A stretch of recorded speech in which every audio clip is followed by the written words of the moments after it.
ধন্যবাদ মাননীয় স্পিকার। মাননীয় স্পিকার, গত সংসদে গত 2 দিন আগে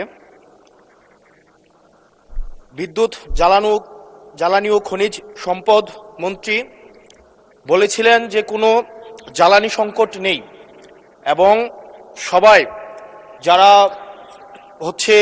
তেল সংগ্রহ করতে যাচ্ছে তারা যথাযথভাবে তাদের সেবা স্থান থেকে পাচ্ছে। কিন্তু মাননীয় স্পিকার, আমরা দেখতে পাচ্ছি গ্র্যাজুয়ালি পাম্পগুলো বন্ধ হয়ে যাচ্ছে। আজকে সিলেটের পাম্প বন্ধ হয়ে গিয়েছে।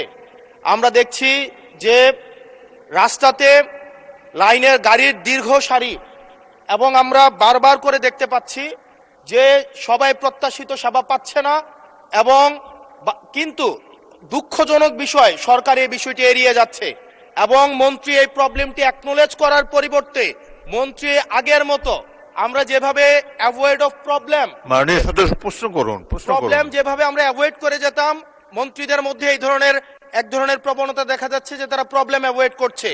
আমার মন্ত্রী মহোদয়ের কাছে প্রশ্ন, উনি কি দেখতে পাচ্ছেন না যে গাড়ির দীর্ঘ সারি এবং গ্র্যাজুয়ালি যে পাম্পগুলো বন্ধ হয়ে যাচ্ছে, সেবা কার্যক্রম বিঘ্নিত হচ্ছে, স্কুল বন্ধ হয়ে যাচ্ছে?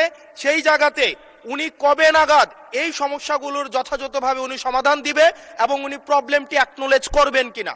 ধন্যবাদ মাননীয় স্পিকার। মাননীয় মন্ত্রী। স্পিকার, আমরা প্রতিটি পাম্পে যে পরিমাণ তেল প্রতিদিন দেওয়ার কথা সেই পরিমাণ তেল আমাদের পাম্পগুলোতে সাপ্লাই করা হচ্ছে, কিন্তু ইরান ঘটনার পর থেকে হঠাৎ করে বিক্রি বেড়ে গেছে। বিক্রি বাড়া যাওয়ার ফলে যে পেট্রোল পাম্পে যে পরিমাণে তেল দিতাম 1 দিন 1.5 দিন লাগতো বিক্রি করতে, এখন 2 ঘন্টায় শেষ হয়ে যায়। সেই জন্য আপনার মানুষের যে প্যানিক বাইংটা শুরু হয়েছে, লাইন দেখা যায় কিন্তু পেট্রোল সাপ্লাই হয় না, এটা ঠিক না। পেট্রোল প্রতিদিন সাপ্লাই করা হয়।